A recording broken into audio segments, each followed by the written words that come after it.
Have you ever promised yourself, this is it, I'm done, I'm never going back, only to find yourself texting them a week later, or maybe months of no contact, and one lonely night pulls you right back into the same relationship that hurt you? If you've ever felt embarrassed, confused, or even ashamed because you can't seem to let go of your ex, then this video is for you. Because what you're experiencing, it isn't weakness, it isn't stupidity, and it's not because you're broken. There are powerful psychological reasons why people keep going back to relationships that they know are not good for them. And today, I'm going to show you exactly what they are, and more importantly, how to finally break the cycle. So, one of the most powerful experiences after a breakup is not necessarily losing the relationship, it's losing your ability to understand yourself, okay? Because part of you knows that the relationship wasn't working, part of you knows many times that you were disappointed, and part of you remembers the arguments, the neglect, the betrayal, the loneliness, and just the constant roller coaster of emotions. And yet you still miss them. You still think about them. You still wonder if they're thinking about you. And sometimes you even go back. So why does this happen?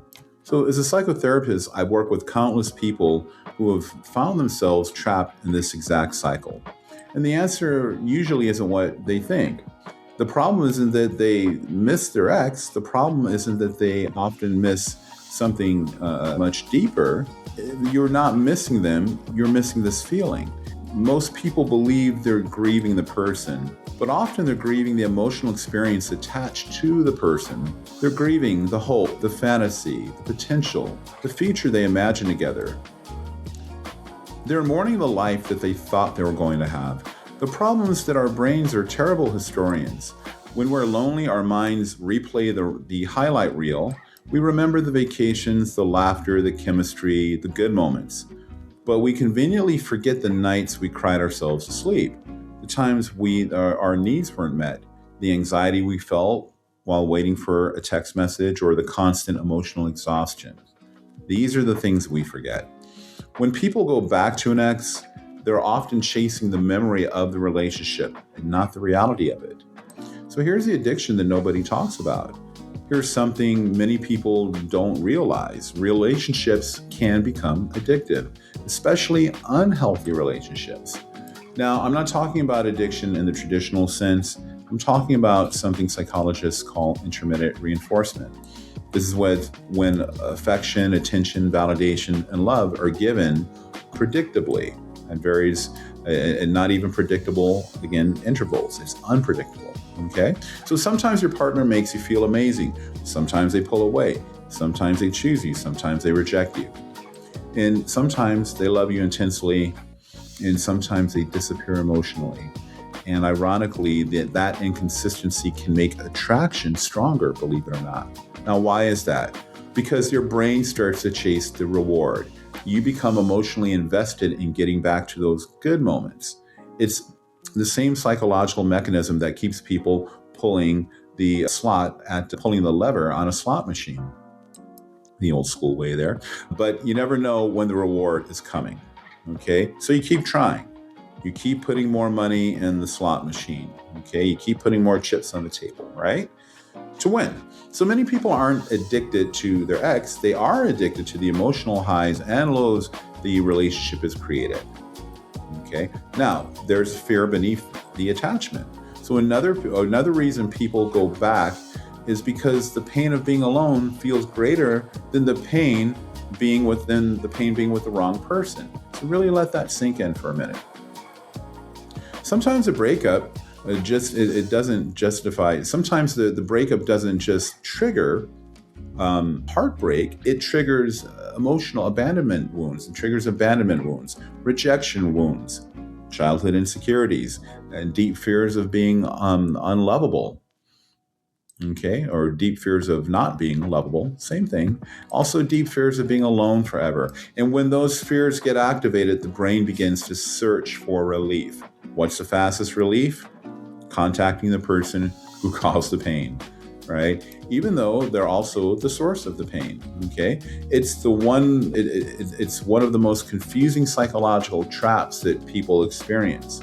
The person who hurts you becomes a person you believe can heal you. Right? And this is why your friends might get frustrated at you They might say things like, just move on, you deserve better, block them, forget about them. And intellectually, you agree, you get it, but emotionally, you're stuck because healing is not primarily an intellectual process, it's more of an emotional one. Okay, you can't think your way out of an emotional attachment, okay, because the attachment is just that, emotional. Okay, you have to work through it. So, this is why so many intelligent, successful people, they still go back to their exes, okay? So, the issue isn't intelligence. The issue is unresolved emotional attachment. So, here are some questions that you need to start asking yourself. If you truly want to break the cycle, stop asking, do I miss them? Instead, ask, what exactly do I miss? Do you miss them, the companionship, the routine, the validation, the physical affection, the fantasy of who you'd hope they'd become? Those are very different things. Okay, so until you identify what you're actually craving, you'll keep confusing loneliness with love. So now let's look at how to break the cycle. Let's talk about solutions, okay? Because awareness without action changes nothing. You can have all the awareness in the world, but we need action. We need a catalyst of change, okay? So the first thing you need to do is stop romanticizing the relationship. Write down every reason the relationship ended, but not the highlights, the reality. Every broken promise, every unmet need, every moment you felt unseen, unheard, or unimportant. Your brain naturally remembers the good. You need to intentionally remember the truth. Second, create distance. Now remember, healing requires separation rather, okay? So every text message, social media check, or late night conversation reopens the wound. You cannot heal from something while continuously exposing yourself to it, like anything else. Third, we got to start to build a life that doesn't require this person in it, okay? Many people try to stop missing their ex without creating anything new, and that's just impossible. Nature hates a vacuum. If your life revolves around what you've lost, you'll constantly feel the absence. But if you begin filling your life with purpose, friendships, goals, hobbies, fitness, travel, growth, and any other meaningful experience, okay, then the attachment gradually weakens. But we have to start working towards those things. Not because you stop caring, because you just start living life again. All right, so in closing, if you're struggling to let go of an ex, I just want you to, again, to remember this. Thinking about someone does not mean you're supposed to be with them. So sometimes healing just means accepting that the relationship, while it might have felt familiar, not because it was healthy, but because it matched the wounds you haven't fully healed yet. And when you begin healing these wounds, something remarkable begins to happen. You stop chasing the kind of people who hurt you. You stop settling for breadcrumbs. You stop confusing emotional intensity with emotional intimacy. And for the first time, you're able to choose relationships that bring you peace instead of chaos. Because real love doesn't require you to lose yourself in order to keep someone else. So if this video has resonated with you, make sure to leave your views and comments, and be sure to subscribe to the channel, and we'll see you in the next video. Missing someone does not mean they're right for you. Loving someone does not mean they're healthy for you.